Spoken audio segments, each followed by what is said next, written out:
బయట వర్షం పడుతుంది, చల్లగా ఉంది. నాకు వేడివేడిగా తినాలనిపిస్తుంది. వర్షం పడుతున్నప్పుడు మీకు వేడిగా తినాలి అనిపిస్తుంది కదూ. సో వడలు వేసుకుందామా?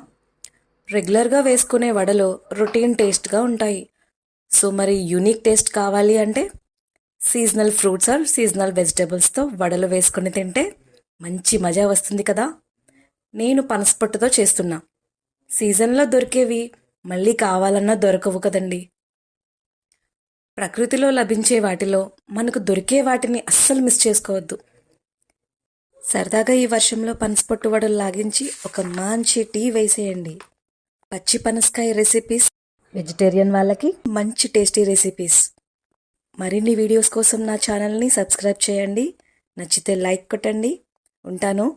Bye bye. ఈ జన్మమే రుచి చూడడానికి